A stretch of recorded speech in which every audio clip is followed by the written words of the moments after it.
संगीन और बड़े दावों का बिल्कुल गैर जानिबदाराना जायजा ले रहे हैं। पाकिस्तान के सियासी मंजरनामे में इन दिनों बहुत कुछ चल रहा है और इस व्लॉग में कुछ ऐसी बातें की गई हैं जिन्हें तसलसल के साथ समझना जरूरी है। तो बिना किसी देरी के देखते हैं कि आखिर इन दावों के पीछे पूरी कहानी क्या बताई जा रही है। इस व्लॉग में उठाए गए मुख्तलिफ दावों को समझने के लिए हम इन्हें 4 बुनियादी हिस्सों में तकसीम कर रहे हैं। पहला, साइफर लीक्स के दावे। दूसरा, फौज पर लगाए गए इल्ज़ामात। तीसरा, मौजूदा माशी बुहरान और एहतजाज। और आखिर में सऊदी अरब के साथ एक बताया जाने वाला फौजी मुआहिदा। तो शुरुआत करते हैं पहले हिस्से से, यानी द साइफर लीक क्लेम्स। इस पूरे व्लॉग की बुनियाद दरअसल वो डिप्लोमेटिक डॉक्यूमेंट है जिसे साइफर कहा जाता है और जिसे हाल ही में ड्रॉप साइट नाम के प्लेटफॉर्म ने पब्लिश किया था। व्लॉग के होस्ट अपनी बात का आगाज इस साइफर में दर्ज एक अमरीकी ऑफिशियल के इन्हीं अल्फाज से करते हैं। दावा ये किया गया है कि अमेरिका ने इमरान खान के आज़ादाना रूस के दौरे की वजह से उन्हें हटाने का मुतालबा किया। यहाँ पॉइंट ये समझाया जा रहा है कि अगर तहरीक अदम एतमाद कामयाब हो जाती तो वॉशिंगटन में सब कुछ माफ़ कर दिया जाता, लेकिन अगर ऐसा ना होता तो हालात मुश्किल हो जाते। ये वही हवाला है जिस पर बैरूनी मुदाखलत का पूरा नैरेटिव खड़ा किया गया है।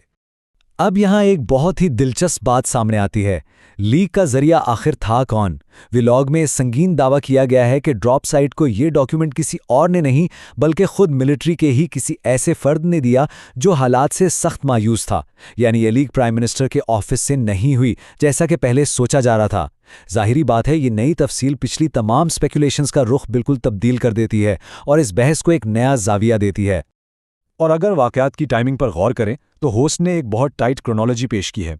7 मार्च को साइफर आता है और यूएस मीटिंग होती है और बिल्कुल उसके अगले दिन यानी 8 मार्च को नो कॉन्फिडेंस मोशन पेश कर दी जाती है। इस तेज़ी को दोनों फराकों के दरमियान मिली भगत के सबूत के तौर पर पेश किया गया है। सियासत में आम तौर पर ऐसी तेज़ी को महज एक इत्तेफाक नहीं समझा जाता और होस्ट ने इसी टाइमिंग को अपनी कहानी की मजबूती के लिए इस्तेमाल किया है। आइए अब आगे बढ़ते हैं दूसरे हिस्से की तरफ, जो कि है एलिगेशंस अगेंस्ट द मिलिट्री। यहाँ डिस्कशन आलमी डिप्लोमेसी से निकलकर मुल्क की सियासत पर आ जाती है, जहाँ मिलिट्री एस्टैब्लिशमेंट पर हुकूमत को जानबूझकर गिराने के हवाले से इल्ज़ामात डिस्कस किए गए हैं। इस हिस्से का सबसे अहम नुक्ता ये है कि जिन आला फौजी ओहदेदारान के बारे में दावा किया गया कि वो रेजीम चेंज में शामिल थे, होस्ट के मुताबिक उन्हें आखिर में वो कुछ मिला ही नहीं जिसकी उन्हें तवक्को थी। मसलन ये पॉइंट आउट किया गया कि जनरल बाजवा को एक्सटेंशन नहीं मिली, नदीम अंजुम फारिग हो गए और जनरल फैज़ इस वक्त जेल में हैं। ये बताने की कोशिश की गई है कि इन आला अफसरान के बनाए गए मंसूबों का उल्टा नतीजा निकला। एक तरह से ये पेश किया गया है कि ये पूरा मंसूबा खुद उसे तरतीब देने वालों के ही खिलाफ चला गया। इसके बाद साबिक डिप्टी स्पीकर कासिम सूरी के इक़दामात का मवाजना अदलिया के फैसलों से किया गया है।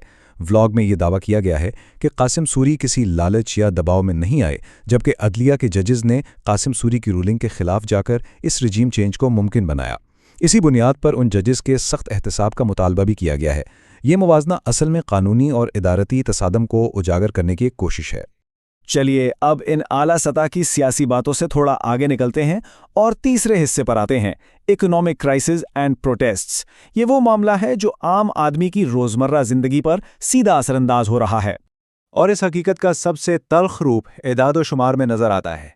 शदीद महंगाई यानी हाइपर इन्फ्लेशन की बात करते हुए व्लॉग में एक आम शहरी की मिसाल दी गई, जिसे सिर्फ 2 यूनिट बिजली इस्तेमाल करने पर एक बहुत भारी बिल भेज दिया गया। सोचने की बात है, सिर्फ 2 यूनिट। ये मिसाल इस बात को बिल्कुल वाज़े करती है कि आम आवाम इस वक्त कितनी शदीद माशी मुश्किलात में फंसी हुई है और ये सियासी उथल-पुथल आखिरकार आम शहरियों की जेबों पर ही भारी पड़ रही है। इन्हीं माशी और सियासी दबावों के नतीजे में अपोजिशन का अगला लहे अमल भी सामने आ रहा है। व्लॉग में हाईलाइट किया गया है कि सियासी रहनुमा सुहेल अफरीदी और महमूद खान अचकज़ई ने मंगल तक की सख्त डेडलाइंस दे दी हैं ताकि इमरान खान का मेडिकल चेकअप और उनका इलाज मुमकिन बनाया जा सके। और बात यहाँ ख़त्म नहीं होती, पूरे मुल्क में इस महंगाई और इन हालात के खिलाफ जुमे के दिन बड़े एहतजाज का ऐलान भी कर दिया गया है। ये डेडलाइंस और ऐलानात साफ इशारा कर रहे हैं कि आने वाले दिनों में हालात मज़ीद कशीदा हो सकते हैं। आइए अब आखिरी हिस्से की तरफ बढ़ते हैं, जहां कहानी वापस आलमी पैमाने पर चली जाती है। चौथा हिस्सा, दी सऊदी मिलिट्री पैक्ट। यहां जियोपॉलिटिक्स का एक नया जाविया पेश किया गया है। यहाँ होस्ट ने इमरान खान और मौजूदा हुकूमत की पॉलिसीज़ को बिल्कुल आमने सामने रख दिया है। एक तरफ ये नुक्ता नज़र था कि जब भी फौजी एहलकारों को कहीं और भेजा जाए तो पहले पार्लियामेंट और कैबिनेट में उस पर मुकम्मल बहस होनी चाहिए। जबकि इसके बिल्कुल बरक्स दावा ये किया जा रहा है कि मौजूदा एडमिनिस्ट्रेशन ने जमहूरी रास्तों और पार्लियामेंट को पूरी तरह बाईपास करके एक बहुत बड़ा डिफेंस पैक्ट साइन कर लिया है। ये कंपैरिजन एक बहुत ही बुनियादी सवाल उठाता है कि आखिर इन बड़े फौजी फैसलों में अवामी नुमाइंदों को क्यों शामिल नहीं किया गया। और इस दावे के मुताबिक जो तफसीलात पेश की गई हैं वो वाकई बहुत बड़ी हैं। कहा गया है कि 8,000 फौजी एहलकार, चीन में बनने वाले JF-17 thunder's, HQ-9 air defence systems और ड्रोन्स सऊदी अरब रवाना किए जा रहे हैं, वो भी बगैर किसी आम अवामी या जमहूरी बहस के।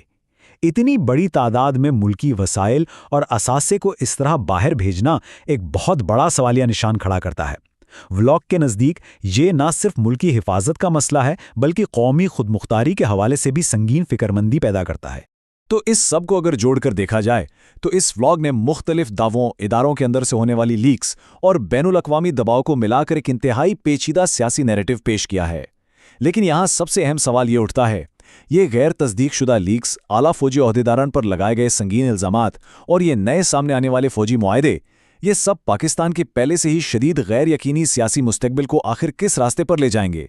क्या इन दावों के नतीजे में मजीद बहरान पैदा होंगे या इस उथल पुथल से कोई नया रास्ता निकल कर आएगा?